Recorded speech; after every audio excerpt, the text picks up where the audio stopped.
What's going on, FA Nation? Welcome to Fantasyland DFS NBA live stream. John Pemba here with us, as always, James Grande. James, nice four-game slate, second four-game slate of the week. Breaks it up a little bit between all these huge slates, like yesterday's 10-gamer. This four-game slate, though, is chock full of pay-up, big talent. So, it's pretty interesting. There's a lot of different roster builds that can be had here. Of course, we all are going to want exposure of the Warriors, Bucks. And what did you say? That's a 240 total right now? 241. Yep. Don't short them. 241. 241. Yeah. So that's definitely going to be the marquee matchup here. The late night hammer. James and I love to talk about 10:30 start. Of course, this being Thursday, roster luck is until 8 o'clock. You know, the TNT games or whatever start at 8. So we have the extra, hour than we usually have to go ahead and make our lineups and, build some different builds. There's no real injury news that we're waiting on. I don't believe. Like, Westbrook's already been ruled out. Tobias Harris. Right. Okay, sure. Tobias Harris is ill. He's apparently questionable. That's a 10 p.m. Start time for them. So, DraftKings, you have some leeway there. FanDuel, maybe better off to find a different option. Play Montrezl Harrell, not Lucas Harrell. Montrezl Harrell. I don't even know who. Lucas Harrell's a pitcher for the Astros, isn't he? Yep, yeah. That is Lucas Harrell. Too many different sports. But James, we talked about the Warriors total. What are the other three totals on the slate? So Oklahoma City and Houston are 214. That's a 5-point spread in favor of Houston. 214.5 in Boston and Phoenix, which is up 3.5 points from when it originally opened. 224 in Los Angeles and Portland is a 5.5 favorite. And Boston is 9.5 point favorites in Phoenix. So that's really the only blowout concern. It is worth noting, it's not a huge move, but the Milwaukee Golden State is moved from 6 to 5.5.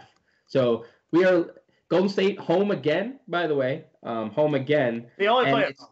Only at home. And it's their last season in Golden State. They're in the Bay Area, so they're Is it? I was not aware of that. They officially moved to San Fran next season. So that's big news. I didn't realize that. Yeah, last season of Oracle Arena is this year. We are going on the fourth straight home game for Golden State. It seems like literally every night they are playing at home. It was like that for a while. That's true. James, before we kick it off, before we break down the point guard position, let's hit up our sponsor here, Prize Picks. Not enough time to play daily fantasy basketball today. Want it to be simple? Prize Picks has easy perfected. Simply select 2, 3, or 4 players, then decide if each player will be under or over their projected totals for the day. You control who to select. You control how much you play for. If you sign up from Fantasyland, you get 200% instant deposit match and a free 2-pick entry with a chance to win $25 cash free. So hurry up, go to fantasyalarm.com/picks. Get in the game. That's fantasyalarm.com/picks. Prize Picks, the daily fantasy sports simplified. Again, 200% deposit match is pretty crazy.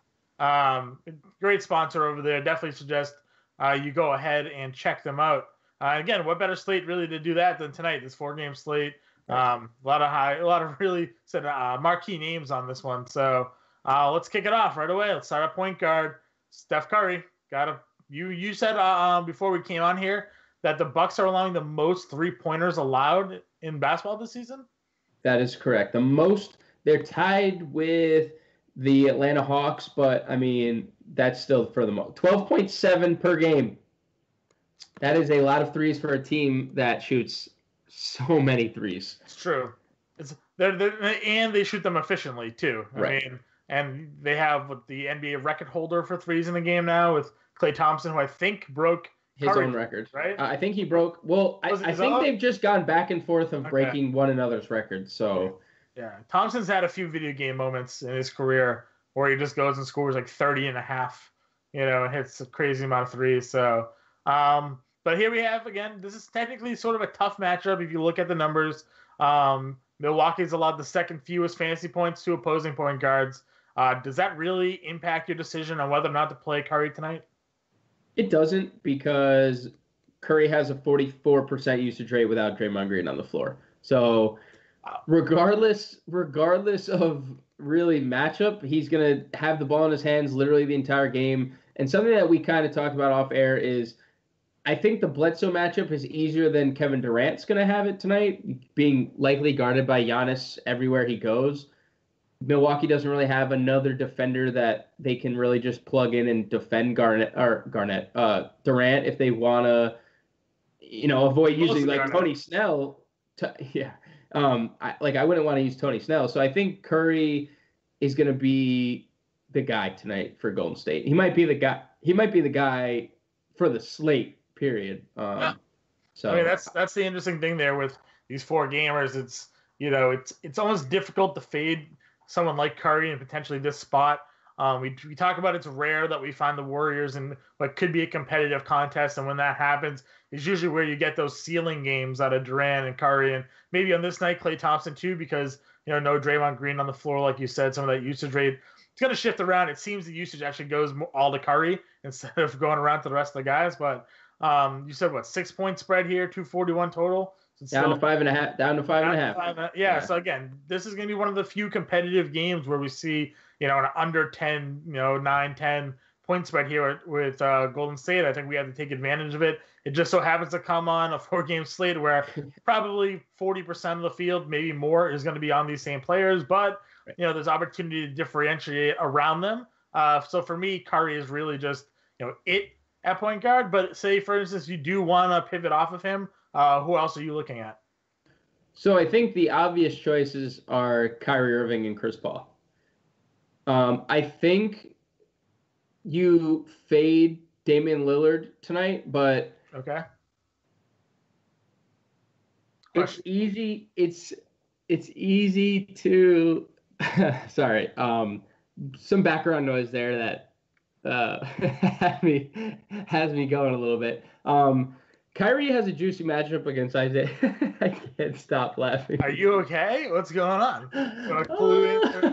Clue in the audience here? It's not your dogs again, are they? No, so there was some background noise. I heard myself, and it's just funny listening to yourself sometimes. So Kyrie in a juicy matchup against Phoenix. They ranked 28th in defensive efficiency this year, so that's an easy matchup. And then Chris Paul. I think something that we should consider is writing, before we go to bed, we put a note on our ceiling, and it says, just write, I would attack Dennis Schroeder defense at all costs. And then, recite it to yourself a couple times before you actually fall asleep. And you will never miss this spot. And I think that's something we got to do. I mean, Chris Paul against Dennis Schroeder, I know that James Harden and Chris Paul, but last year we saw James Harden won an MVP. Yeah. So it didn't really, and Chris Paul was great all year. So I think he just hasn't been great he's more than anything. Shooting the basketball. He's only shooting 39% of the year, only 29% from three for Chris Paul this year. Those are definitely well below the career numbers that we're used to seeing out of him, and things that he's a 37% 3-point shooter for his career, shooting 29% on the year. Numbers that should eventually, I have to assume, be on the up. So this could definitely be a matchup to get him going. We talked about the other day here against Indiana, 34 fantasy points, only shot 4-12 from the field and 0 for 6 from three. A couple more of those shots actually dropped for him. He's got a double-double. His points are up in maybe the mid-40s, approaching 50, and pays off that price tag. I'm definitely okay with going here to Paul. We both love Irving. We talked about it on the podcast this morning. 3 of the last 4 games now, 47, 50, 53.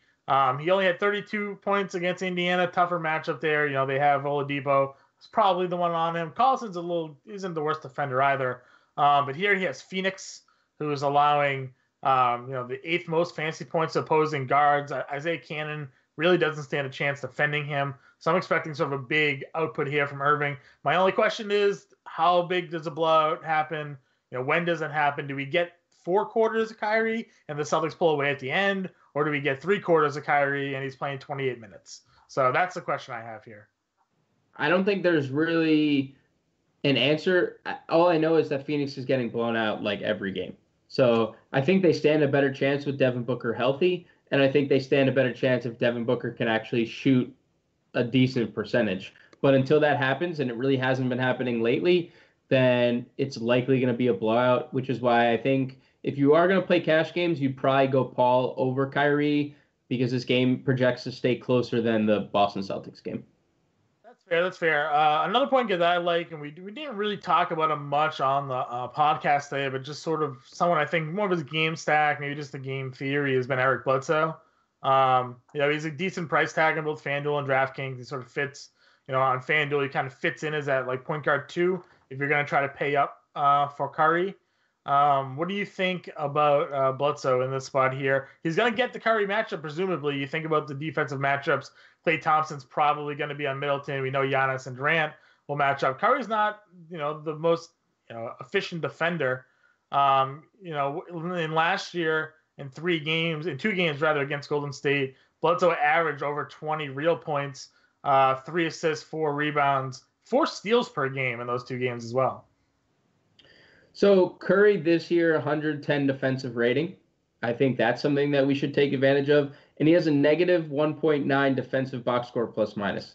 2 telling stats that just tell us that's the weak point of this Golden State defense. And I think they're missing their anchor too, which is really important to note. Obviously, we're not going to have there's not going to be much cross matchups between Bledsoe and Draymond, but now they don't even have that rim protector because Draymond is great at help defense. He's great protecting the rim no matter his size, and they don't have that. So I think Bledsoe is going to have more free reign to the basket tonight. So yeah, I mean, I don't hate him. I wish he was more aggressive than he's been. He hasn't been like as aggressive as he was maybe in Phoenix. Even as he defers to Giannis right, is a big usage monster. Giannis has a 34% usage rate this year, averaging 1.7 fantasy points per minute, which is really insane. I think for an individual player, like without somebody missing from the lineup, to be averaging 1.7 fantasy points per minute. You go down the list there. Middleton is at 26%, 1.19, and then Bledsoe's at 21%, 1.09 for usage rates and fantasy points per minute. So again, these are you can obviously stack those 3 if you can fit them in your lineups. They're going to be popular tonight.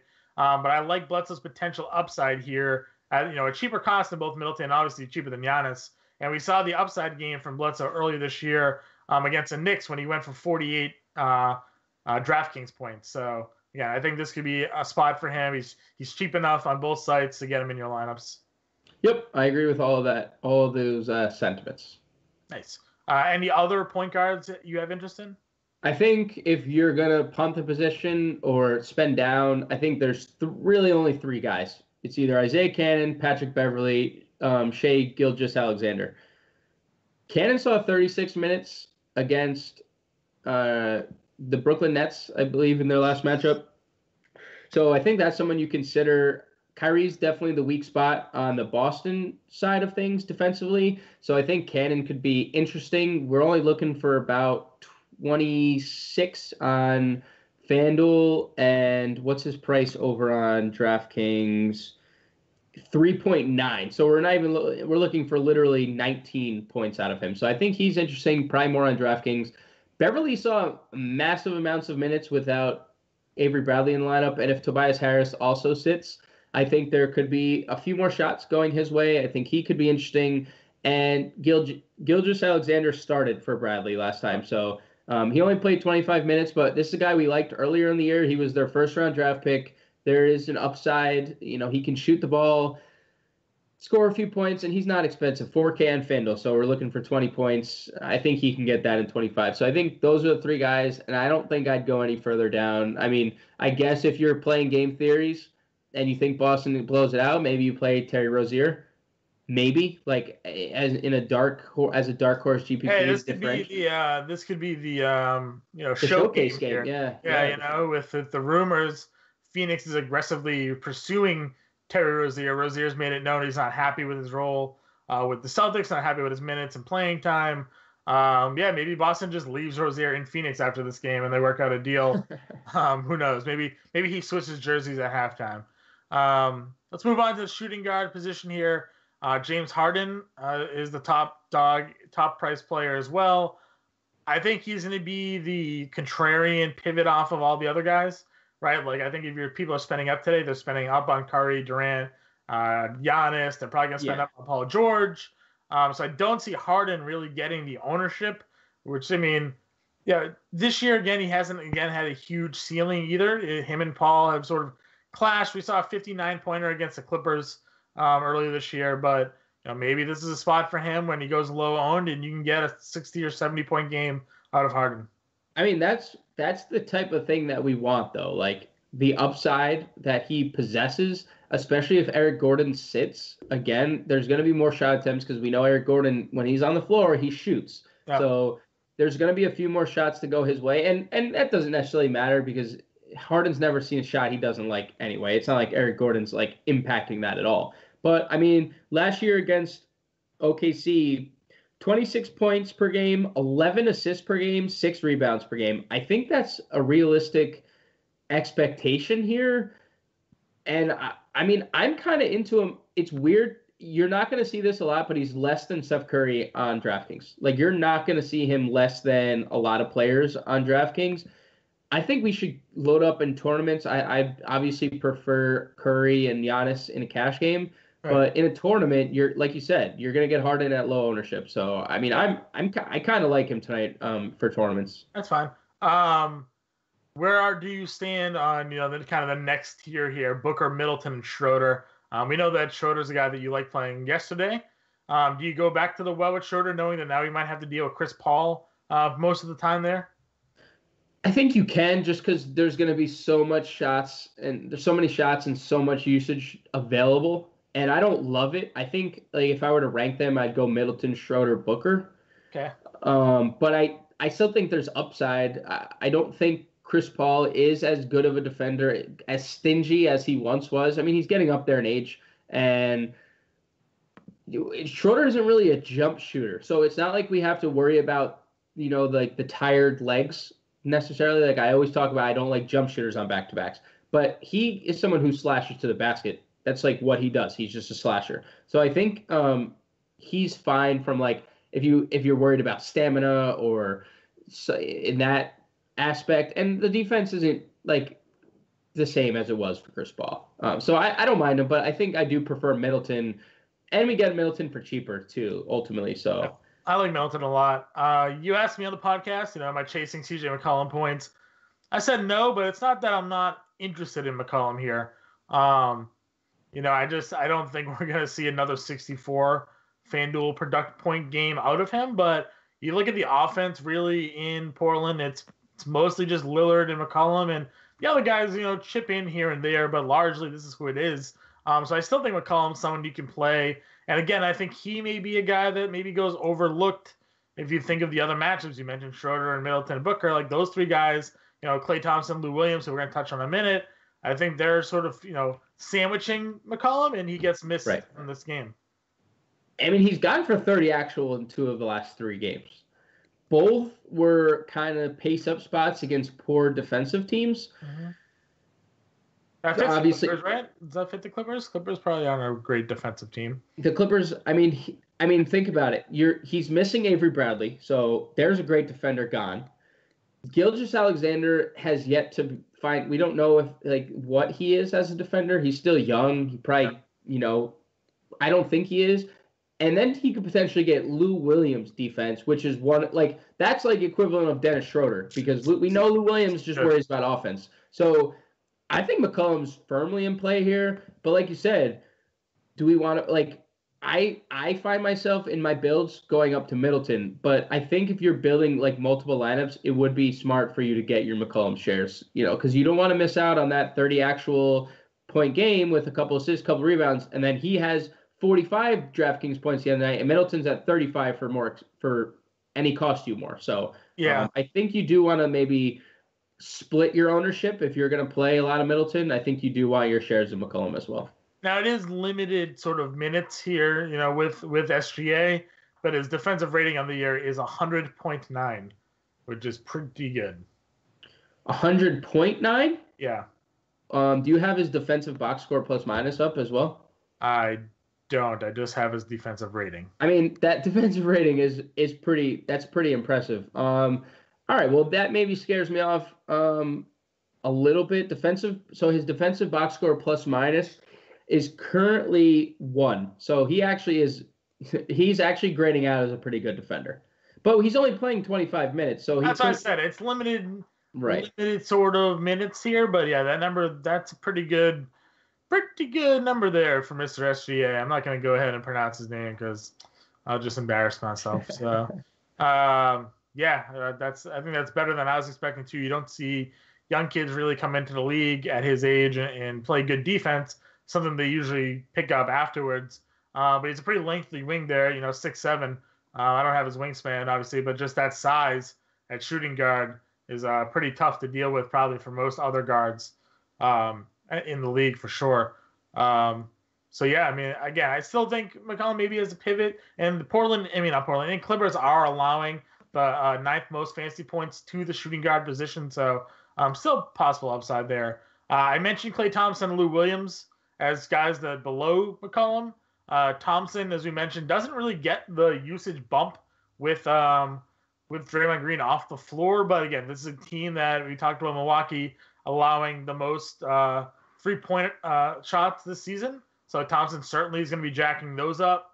This is going to be a high-scoring game, relatively competitive. So you think that should all bode well to Thompson having another solid game. Obviously, his ceiling, if you think Curry and Durant are going to go off, is going to be lower. But I think this could be like an off Durant game because of the fact that Giannis could be just all over him all game. So maybe this is an old school Thompson Curry game. Yeah, I don't hate it at all. And I know the numbers don't suggest that he plays better without Draymond. I mean, he does. They suggest that he plays better with Draymond. The usage with Draymond on the floor is actually higher than Curry's and Durant. So I think, I mean, like you said, they're allowing the most 3-pointers. I'm having a hard time not playing him. I just don't love him like I love Lou Williams. Yeah, Lou Williams has my heart. He has my heart tonight. Why do you like him so much? So, I mean, he's been consistent recently, and yes, no Avery Bradley, right? So we're already missing Avery Bradley.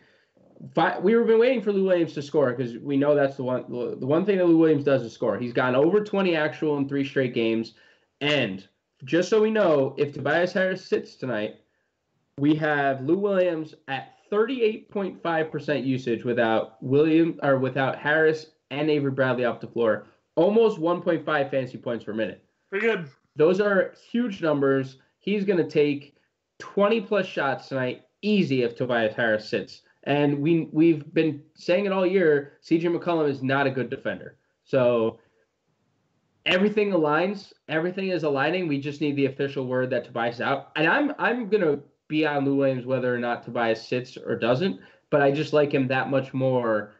If Tobias Harris sits, I'm going to have close to 100% exposure to Lou Williams. Yeah, I mean, that's it. I hope we find out before 10. Right. That's before 8 rather, so we can make sure. Jump over to small forward. This is really the jewel of the night here. We have Giannis, Durant, George. Trying to figure out which of those 3 to play is probably going to be the toughest thing to do. Durant and Giannis have that matchup against one another more than likely. They could cancel each other out. Paul George is sitting there at a cheaper cost. I know you don't love paying this price for George. You talked about it. He didn't pay it off against Cleveland in a game that was actually competitive. But if you saw it against New Orleans, he went for 53. We've seen him go for over 50 a few times already this year. No Westbrook. Do you pivot down to George, take the savings, and try to hope, and less riskier than, playing Durant and watching Giannis shut him down, or playing Giannis and watching Durant shut him down? I don't hate it in theory, but I just think, like we talked about on the podcast, on a 4-game slate, sometimes you just want that safety. And if Giannis and Durant get us to 5x, which I think they have a better shot of doing at their evaluations, then I think I'd rather play them. Okay. I'd probably Giannis, Durant, George, the way that they're priced, I'd probably rank them in that order. Okay. You talk about safety. I think that's what we have with Gallinari. Yep. He's just consistently giving you 30 to 35 fantasy points. His price tag in the mid 6s is perfect. He's an easy, small forward 2, over on FanDuel. He definitely fits into that role. There are a couple other small forwards down the list that we're looking at here. Evan Turner is a guy that we liked the other night. Paid off huge for us. 38 against Milwaukee. Maybe again, take a look there. Small forwards against Milwaukee. Evan Turner had a big game. Maybe that's what we're looking at. With Giannis or with even with Durant or even Klay Thompson. Depending on how those two end up playing out there at the position. James Ennis, the guy you said, if Eric Gordon sits, someone that you can look at. He's very cheap, $3,800. Maybe more of a FanDuel play because if he doesn't show up, then you get them, skip the score. What other value are you looking at? Do you just kind of agree with those two? I think if you're playing game theory, Mikal Bridges as a deep dive tournament play, just in a blowout. But I agree with Ennis, and I agree with Evan Turner as well. I guess because we didn't mention Trevor Ariza. Oh, okay, he's fine too. He's a guy. He's a guy. Yeah, he's a jag. Just yeah. Jake Layman, I'll throw him out there too. Again, he's only playing 15 to 20 minutes a night, but he's getting there. Yeah, he's over a fantasy point per minute when he's been starting. So another guy you could probably take a gander at. Power forward, no Draymond. Tobias Harris is questionable with an illness. I don't love Jason Tatum here. You could probably go there, but again, don't love it. So I think that starts us off with like Montrezl Harrell, Jeremy Grant, Marcus Morris. And I think that maybe those are the guys at power forward you can sort of begin your lineups with. Yeah, I think Montrezl Harrell, if Tobias Harris doesn't play, might be the highest owned player of the slate. Okay. And I also, thinking about it, does that give Boban even more of a bump because he'll be required to play even more minutes? No, I think that Boban's going to still have to play his regular amount of minutes. That means Gortat will probably have to play, right? That means Gortat won't be inactive. Because he didn't play. He was a healthy scratch their last game. He didn't play. I think he'll be active. But again, we could see them maybe go small. And just play Gallinari at the 4. Yeah, do something like that, and see what else they have. They do have Mike Scott on their roster. Interesting. Actually, I completely forgot about Mike Scott. He's been a really good fantasy producer in the past, especially in Washington. So he played 11-5 a couple nights ago against Minnesota, 16 minutes, 16 fantasy points. Against Orlando, 22 minutes, 18 fantasy points. So he's got a couple games there where he's played about 20 minutes and put up close to 20 fantasy points. They're 35. He's mid-price. So there's potential there for him maybe if Tobias Harris is out that Mike Scott ends up seeing 20 to 25 minutes in it tonight. Starting? Could he start? Because Montrezl Harrell, because they kind of start. I mean, they have Montrez as the backup center, right? They need a backup to Boban. So if Mike Scott starts, you have to play him in every format, right? At mid-price, you got him. Yeah, I mean, I guess. I mean, if he starts, sure. It's a 4-game slate, and they're already shorthanded, like you said. No Avery Bradley. Yeah, I guess it's possible. I mean, they're gonna have to do something. Power forward is so bad to begin with.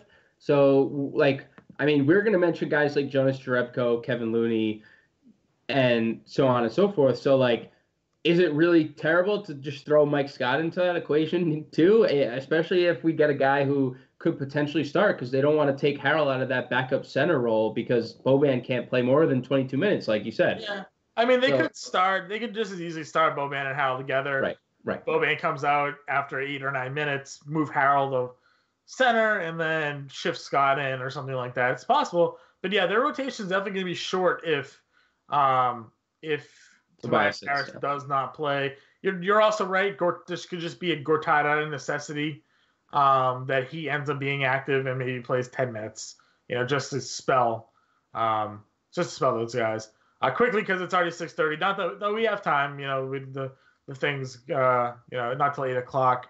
We do have another live stream right after this, though. So we talked about Harrell. We know Grant's a guy that we both like. So safe, going over 5x easily on his price tag.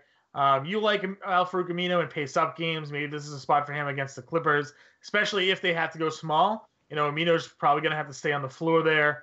Marcus Morris, power forward, we've talked about a lot. Letdown game against Denver last time up. Before that, he had 6 straight games of at least 30 DraftKings points. Revenge narrative. Revenge, too. Revenge, too. Yeah, did play for the Suns. They traded him. Jonas Jerebko is a guy that James and I identified on the podcast as someone that could see an increase in minutes. He's gone over 20 FanDuel points in 3 of the last 4 games. And now, again, no Draymond Green. There should be a bump there for Jerebko. He can score the basketball. He's got a bunch of rebounds, too, pretty much averaging close to 5 rebounds, it looks like, a game. So, there's some upside potential for there. Any other power forwards? Do you want to hit up center real quick? I think Kevin Looney and Jordan Bell, but I guess Bell is a center on FanDuel. But I think both. I think that little Warriors trio could all be interesting. Yeah, I agree with you. At center, I like Yusuf Nurkic tonight, especially if sort of they have to go small. Now, that's a double-edged sword there because if they do go small, maybe they have to take him off the floor. But he also has such a size advantage over whoever they're going to put down minus Boban that I think he's viable. He is a top center on FanDuel, so that's a little risky. For me, I'm using a lot of Steven Adams tonight against Houston. I think this is a good spot. I think he's just too physical for Clint Capella. He's going to be too big to handle him on the glass and down low in the paint. You're a big Ayton guy tonight, right? You like Ayton?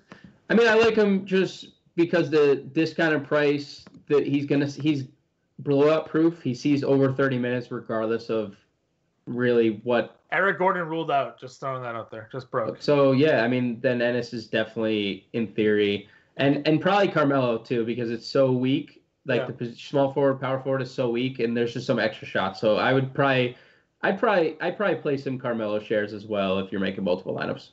You're the Brook Lopez whisperer. Is he in play tonight? No, but it does intrigue me that Golden State has given up the 6th most 3-pointers per game to opposing teams. But he's just been playing minutes against teams with like traditional centers or bigs, and Golden State. Sure, they have Kevin Looney, but Kevin Looney's going to give him fits. Jordan Bell isn't really a traditional center either, so I'm not playing Lopez tonight. That's fine. So that's going to wrap up today's DFS NBA live stream. James and I will be in subscriber chat. Again, not till 8 o'clock tonight is roster locked, so you still have plenty of time to still build your lineups and really do the research. Check out our podcast. You still have time to listen to that. That's up on site as well. You get the starting 5 video from James. Playbooks out there. Playbook for me, not James. And the example lineups will be released shortly as well for you guys to take a look at and discuss. Go look everybody in tonight's slate, and we'll hit you up tomorrow. Later, guys.